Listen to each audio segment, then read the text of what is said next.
Saudara, hari ini adalah minggu yang pertama di bulan April.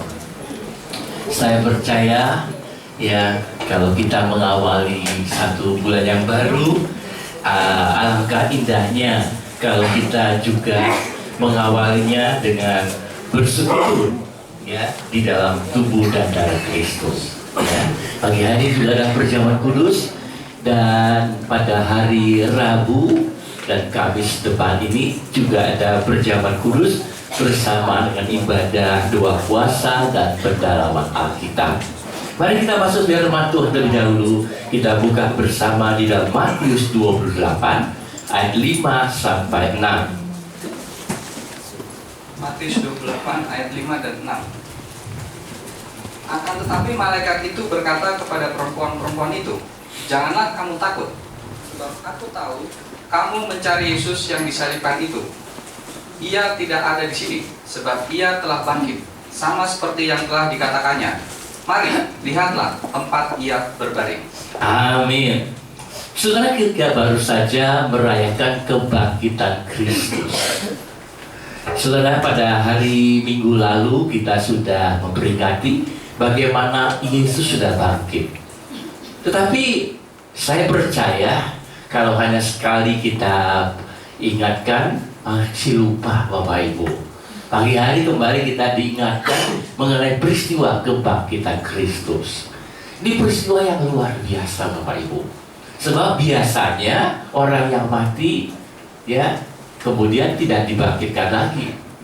Walaupun hamba Tuhan yang besar sekalipun, ya kalau sudah mati didoakan sama jemaatnya ribuan Bapak Ibu, ya kalau memang sudah mati nanti dibangkitkannya nanti. Ya, jangan kita keliru. Nah, pagi hari kita lihat membaca ayat tadi mengatakan malaikat itu juga bersaksi mengenai kebangkitan Kristus.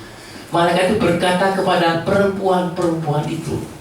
Jadi pada waktu itu setelah Yesus bangkit, ada perempuan-perempuan dalam Alkitab. Perempuan itu mau menggambarkan gereja Tuhan. Ya, gereja Tuhan digambarkan dengan seorang perempuan. Ya, makanya nanti Kristus itu menjadi mempelai laki-laki kita. Saudara percaya? Menjadi mempelai, Kristus mempelai kita, amin. Ya, nah dilanjutkan bahwa malaikat itu berkata kepada perempuan-perempuan itu, "Janganlah kamu takut, sebab aku tahu kamu mencari Yesus yang disalibkan itu." Ada Maria Magdalena, ada Maria ibu Yesus, ada perempuan yang lain yang bersama-sama ke kubur, bukan untuk cembeng Bapak Ibu. Ya, ini waktu tadi pagi masih ramai Bapak Ibu di Cipaku. Oh, banyak yang kuburan, cengbengan. Bukan kita melecehkan Bapak Ibu, tapi mereka nggak mengerti bahwa Yesus itu ya sudah bangkit. Ya, kalau kita dalam Yesus, kita nanti bangkitkan nanti. Ya, di kubur itu hanya tinggal tulang belulang. Ya, namun kita lihat di sini, ya dikatakan oleh Allah, "Jangan kamu takut. Yesus tidak mati terus, tapi dia yang disalibkan itu dia sudah bangkit. Ia telah bangkit. Ia tidak ada di sini seperti yang telah dikatakannya. Mari lihat tempat ia berbaring sudah kosong. Kuburnya sudah kosong." Nah, pagi hari ini Bapak Ibu, melalui peristiwa kebangkitan ini, saya ingin menunjukkan kepada saudara ya bahwa dengan kebangkitan Yesus itu kita ini ditunjukkan bahwa ya kita tidak selamanya mati nanti. Kita juga akan dibangkitkan bersama Kristus. Ya, jadi kematian itu tidaklah menguasai kita. Kita juga dibangkitkan bersama Kristus. Nah, melalui peristiwa kebangkitan, Tuhan Yesus menunjukkan Dia mengasihi saudara dan saya. Saudara percaya dikasihi Tuhan? Kenapa Dia disalibkan? Kenapa Dia mati? Karena menebus dosa kita. Dia mengasihi saudara supaya kita tidak binasa, supaya kita juga hidup dari kekal selamanya. Saudara, berbahagia dikasihi Tuhan, bukan? Amin. Nah, kita lihat bagaimana Yesus menunjukkan kasihnya kepada murid-muridnya. Kita lihat pertama kepada Thomas. Yohanes 20 ayat 26 sampai 28. Yohanes 20 ayat 26 sampai 28. 8 hari kemudian murid-murid Yesus berada kembali dalam rumah itu, dan Thomas bersama-sama dengan mereka. Sementara pintu-pintu terkunci, Yesus datang dan ia berdiri di tengah-tengah mereka dan berkata, "Damai sejahtera bagi kamu." Kemudian ia berkata kepada Thomas, "Taruhlah jarimu di sini, dan lihatlah tanganku, ulurkanlah tanganmu, dan cucukkan ke dalam lambungku, dan jangan engkau tidak percaya lagi, melainkan percayalah." Thomas menjawab dia, "Ya Tuhan dan Allahku." Kata Yesus kepadanya, "Karena engkau telah melihat aku, maka engkau percaya. Berbahagialah mereka yang tidak melihat namun percaya." Amin. Wah, luar biasa Bapak Ibu. Thomas itu gak percaya Yesus sudah bangkit. Dia mengatakan kepada murid yang lain yang bersaksi, "Yesus sudah bangkit. Sebelum aku lihat tangannya yang berubah paku, sebelum aku mencocokkan jariku pada lubang paku itu, aku gak percaya." Banyak orang Kristen seperti Thomas, Bapak Ibu. Apakah saudara termasuk salah satunya? Lihat baru percaya. Sebelum aku lihat, aku gak percaya. Ya, orang pinter biasanya seeing is believing. Betul ya Kevin ya? Seeing is believing. Lihat baru percaya. Kalau nggak nanti seperti beli kucing dalam karung. Dulu apa ada orang jual kucing dalam karung? Gak ada. Tapi itu satu ungkapan. Kita nggak tahu dalamnya apa, Bapak Ibu. Ya. Namun kalau kita jadi Kristen, kata Paulus, kita hidup bukan karena melihat, tapi karena percaya, karena iman. Saudara percaya sudah bangkit? Saudara lihat tidak? Nggak lihat. Kita hidup pada zaman abad ke-20 sesudah Yesus bangkit. Ya, jadi kita nggak lihat. Namun kata Tuhan Yesus kepada Thomas, ya, berbahagialah engkau, orang yang berbahagia, orang yang percaya sekalipun tidak lihat. Itu iman. Nah, Thomas ini tadinya nggak percaya. Sebelum aku lihat, aku nggak percaya. Tuhan Yesus ngasih Thomas juga. Walaupun Thomasnya tadinya nggak percaya. Murid Tuhan loh Bapak Ibu. Jadi orang Kristen juga ada yang tidak percaya Yesus malah bangkit. Orang mati mana bangkit, tapi Yesus beda. Dia jadi manusia, dia anak Allah, dia bangkit, dia mengalahkan maut. Nah, ketika Thomas tidak percaya, ketika saudara tidak percaya, Tuhan tetap mengasihi saudara. Saudara percaya? Mana ada. Tuhan gak bisa tolong, tapi Tuhan tetap mengasihi saudara. Dia datang kepada Thomas, ini, ya, ulurkan tanganmu, cocoklah ke dalam lambungku, ya, taruh jarimu di sini, dan jangan tidak percaya lagi. Tuhan Yesus menegur, engkau jangan tidak percaya lagi, melainkan percayalah. Aku sudah bangkit.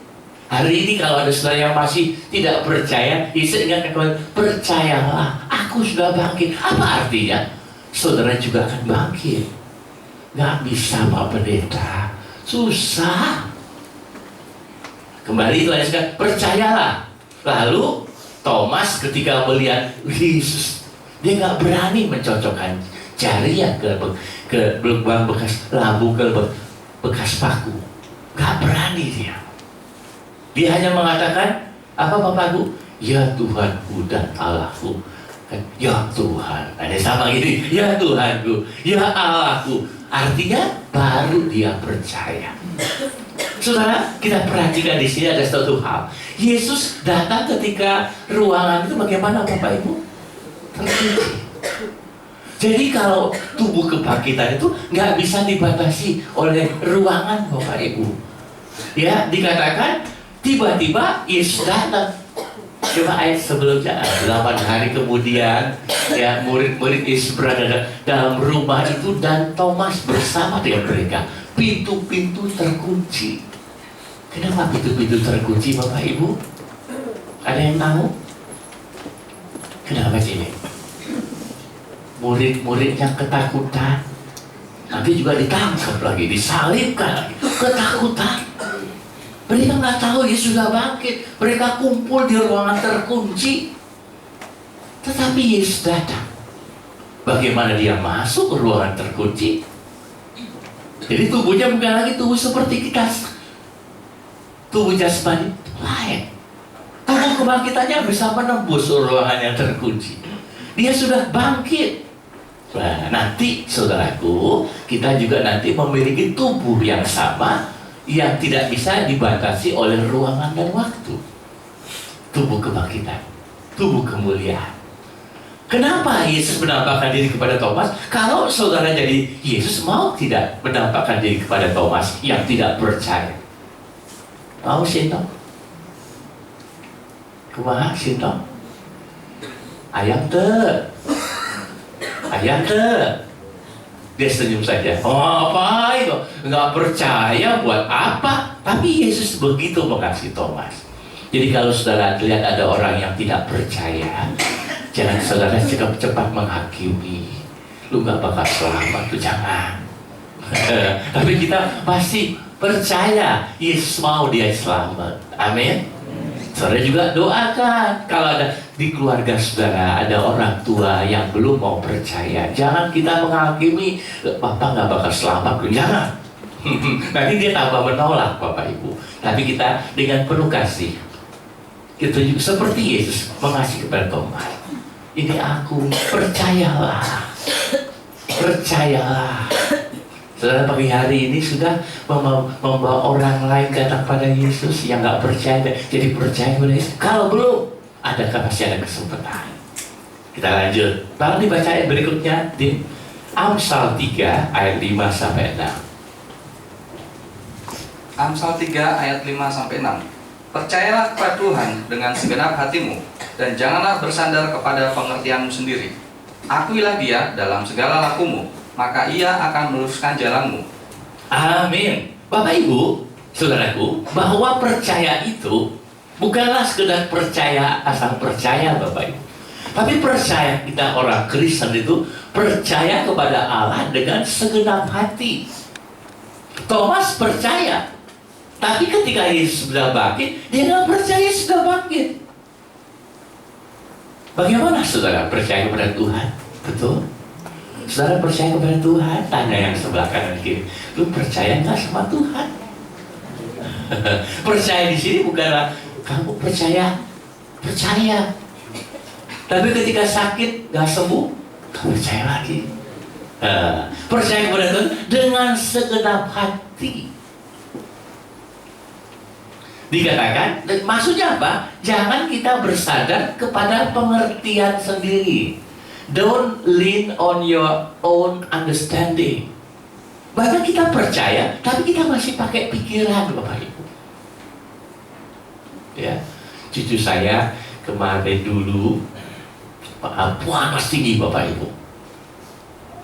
Panas tinggi, 39 lebih ya, 40 tinggi. Sampai kata dokter, dibawa ke dokter, nanti kalau besok ini nggak turun panasnya juga harus periksa darah. Lalu apalagi ya, doain ya Pak ya kita doain ya, percaya dengan segenap hati. Nah kemarin saya tanya gimana, udah turun panasnya, udah nggak usah periksa darah. Tuh, kalau kita pakai pengertian ini, aduh ini udah panas tinggi sekali, ini harus masuk rumah sakit. Kalau pakai pengertian sendiri. Tapi kalau kita percaya kepada Tuhan, kuasa Tuhan masih ada. Amin. Mujizat itu masih ada. Ya, percaya dengan segenap hati. Lalu dikatakan percaya kepada Tuhan dengan segenap hati itu dalam ayat 6 dikatakan, akuilah Dia dalam segala lakumu, dalam segala tindak tandukmu. Akui Dia, andalkan Dia, Dia akan meluruskan jalanmu. Bapak Ibu, meluruskan jalan ini artinya saudara akan mencapai tujuan saudara. Ada di sini yang ada kebimbangan, ada pagi ada yang bimbang. Gak ada, bagus. Benar. Di sini kalau ada apa-apa di rumah. Di gereja, haleluya, haleluya sampai rumah. Tuh, liar. Oh, itu karena apa? Karena apa ini? Nggak mengakui Allah dalam segala tindakan kita. Dalam kita buka toko, kita akui Tuhan yang menjadikan kita berhasil. Kalau saudara buka toko, anak-anak yang buka toko, berdoalah. Nyatakan percaya saudara itu dalam segala hal. Buka toko, Tuhan, saya mau buka toko biar laris, banyak pedagang pembelinya datang, membawa keuntungan besar. Saudara ke kantor, saudara akui dia, Tuhan, aku mau ke kantor, aku mau bekerja. Tuhan jadikan hari ini hari yang penuh keberhasilan. Ibu-ibu mau masak. Ibu-ibu masak pernah berdoa dulu gak? Ngapain? Tuhan dibikin sibuk buat masak. Bukan Bapak Ibu. Ini karena aku ini tuh kita mau masak tuh, Tuhan jadikan aku yang masakan enak. Suami makan sampai nggak mau makan lagi di restoran, mau makannya di rumah aja. Tuh begitu. Aku ini ya. Anak-anak mau ke sekolah, doa Tuhan. Mulai Senin ini SMA ujian ya Bapak Ibu ya. SMA ujian ya. Karena ujiannya bukan online, ke komputer Bapak Ibu. Wah canggih Bapak Ibu. Jadi kalau kita nggak ngerti komputer, waduh ketinggalan Bapak Ibu. Ya. Nah waktu ketika anak kita mau ujian, kita dari rumah berdoa, Tuhan tolong. Jadi anak-anak yang hari Senin ujian nanti saya doakan ya Bapak Ibu, saudaraku. Panggil anak-anak sini, kita doakan sebelum ujian hari Senin. Itu kan menunjukkan kita akui dia. Kita andalkan dia, Tuhan, anakku mau ujian, di komputernya masih gaptek. Tolong Tuhan. Tuh. Amin Bapak Ibu. Saudara sakit, akui dia. Doa Tuhan, anakku sakit, jamah. Sembuhkan. Cucuku sakit, Tuhan sembuhkan. Nah pagi hari ini saudara, ini firman Tuhan bukanlah sekedar pengetahuan, bahwa kita praktekkan. Pak Edi udah ada bagian? Belum. Nah, akui dia Tuhan, rezeki itu daripadamu Tuhan. Bagianku mana Tuhan? Itu. Ya, jadi kita lihat di sini Thomas yang tidak percaya, tapi Tuhan katakan percaya Thomas. Kenapa dia nggak percaya? Dia masih andalkan pikirannya. Mana mungkin orang mati bangkit? Thomas termasuk orang Kristen pinter Bapak Ibu. Di dunia ini ada orang Kristen yang seperti Thomas, masih pakai pikirannya, masih andalkan pikirannya, pengertiannya sendiri. Tapi anak Tuhan yang betul percaya bukan seperti Thomas, tapi sekalipun tidak melihat, tapi percaya. Amin. Yang kedua, Tuhan Yesus juga mengasihi kepada seorang yang bernama Simon Petrus. Yohanes 21 ayat 15 sampai 17. Yohanes 21 ayat 15 sampai 17. Sesudah sarapan Yesus berkata kepada Simon Petrus, "Simon, anak Yohanes, apakah engkau mengasihi aku lebih daripada mereka ini?" Jawab Petrus kepadanya, "Benar Tuhan, engkau tahu bahwa aku mengasihi engkau." Kata Yesus kepadanya, "Gembalakanlah domba-dombaku." Kata Yesus pula kepadanya untuk kedua kalinya, "Simon, anak Yohanes, apakah engkau mengasihi aku?" Jawab Petrus kepadanya, "Benar Tuhan, engkau tahu bahwa aku mengasihi engkau." Kata Yesus kepadanya, "Gembalakanlah domba-dombaku." Kata Yesus kepadanya untuk ketiga kalinya, "Simon, anak Yohanes, apakah engkau mengasihi aku?" Maka sedih hati Petrus karena Yesus berkata untuk ketiga kalinya, "Apakah engkau mengasihi aku?" Dan ia berkata kepadanya, "Tuhan, engkau tahu segala sesuatu. Engkau tahu bahwa aku mengasihi engkau." Kata Yesus kepadanya, "Gembalakanlah domba-dombaku." Amin. Bapak Ibu saudaraku, siapakah Simon Petrus yang juga dikasih oleh Yesus ini Bapak Ibu? Ada di sini yang namanya Petrus, penembak misterius? bukan. Itu terjemahnya salah Bapak Ibu. Petrus di sini artinya batu karang, Peter. batu karang yang teguh. Tapi ternyata walaupun imannya yang teguh itu seperti batu karang, dia pernah menyangkal Yesus. Ketika ditanya oleh seorang Buddha, bukankah kau juga murid orang itu? Yesus di sidang.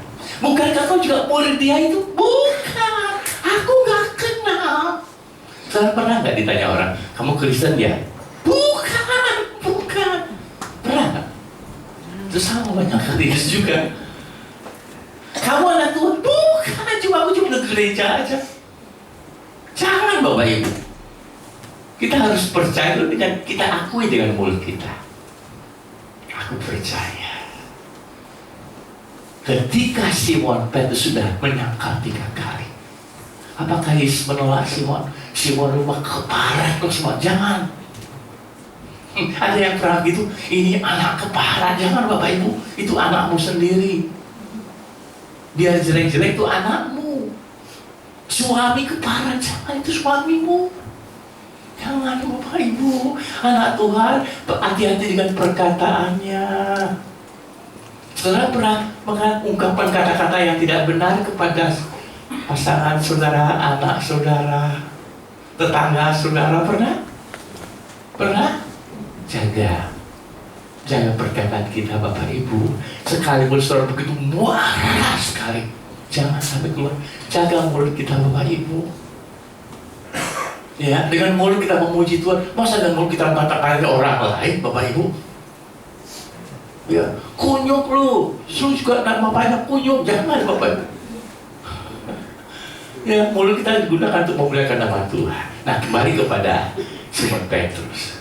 Ketika Simon Petrus sudah menyangkal 3 kali, Yesus tidak marah-marah, tidak bentak-bentak, tidak maki-maki kepada Simon. Tetapi dia bertanya dengan satu pertanyaan yang menyentuh hatinya Simon. Simon anak Yunus, apakah engkau mengasihi aku lebih daripada mereka ini? Pertanyaan Yesus bukan, Simon lu gelo ya, bukan. Apakah engkau mengasihi aku? Tuh, ibu-ibu pakai pertanyaan ini kepada orang lain, anak kita.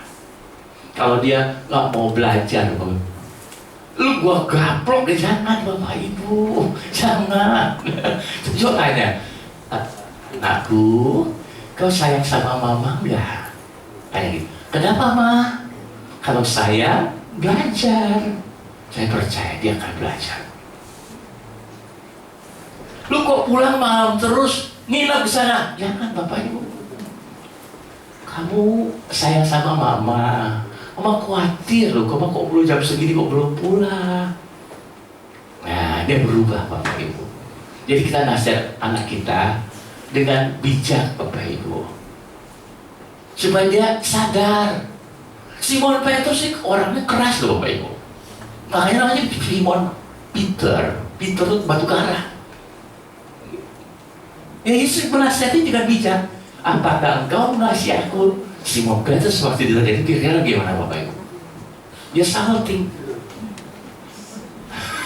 Ini gimana jawabnya? Simon Petrus sudah jawab Petrus, benar Tuhan, engkau tahu bahwa aku mengasihi engkau. Kata Yesus, kalau begitu gembalakanlah domba-dombaku. Jadi jabatan Simon itu, dia sebagai pemimpin menggembalakan domba-domba yang dipercayakan Tuhan. Ternyata setelah Simon menyangkal, tetap Tuhan Yesus mempercayakan kepada Simon untuk memelihara. Lalu 3 kali Yesus bertanya. Kalau saudara baca teliti, maka pertanyaan Yesus kelihatannya sama, tapi akar katanya beda Bapak Ibu. Pertama-tama, apakah engkau mengasihi lebih daripada mereka? Kasihnya bukan kasih yang biasa, super. Mengasihi Tuhan lebih daripada yang lain. Bisa saudara gitu? Saudara mengasihi Tuhan Yesus. Biasa kita, Tuhan gak sayang sama saya lagi. Tapi sekarang pertanyaan, apakah engkau, saudara mengasihi Tuhan? Benar. Benar atau benar? Kalau nggak ada doanya nggak dijawab, marah sama Tuhan. Kalau lagi sakit, marah sama Tuhan. Kalau toko sepi, marah sama Tuhan. Betul tidak? Ya betul nggak ini? Kalau dagangannya nggak habis, marah nggak sama Tuhan? Marah si Edi. Ya betul ya marahnya. Ngomel di rumah. Tuhan ada nggak sih? Dagang gua nggak habis hari ini. Jangan begitu. Dikatakan Bapak Ibu, ya. Kedua, kata Yesus kepadanya, ayat 16. Untuk kedua kalinya, Simon anak Yohanes, apakah engkau mengasihi aku? Sekarang nggak ada lebih daripada yang lain, Bapak Ibu. Ya, apakah engkau mengasihi aku pribadi? Saudara pernah nanya sama pasangan saudara, ya, Anjena ya,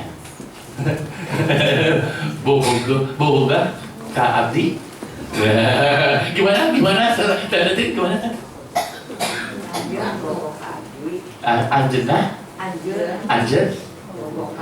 Boga Kak Abdi, Bogo Kak Abdi, bukan Bogor. Pernah nggak selesai sama pasangan saudara gitu? Tuhan Yesus luar biasa. Tuhan Yesus romantis juga Bapak Ibu.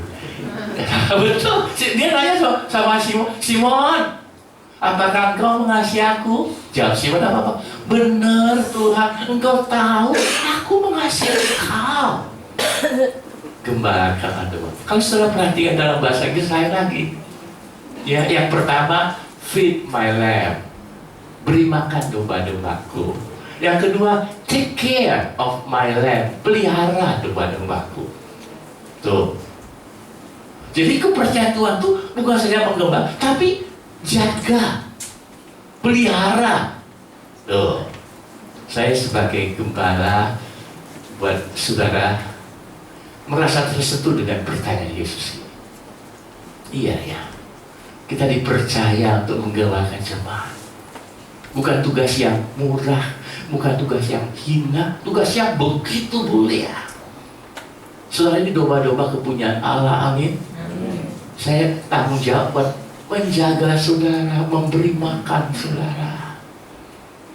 Doakan saya Bapak Ibu, supaya saya tidak goyah, supaya saya nggak ngaco ke dalam bantuan yang lain. Berbahaya Bapak Ibu kalau ngaco.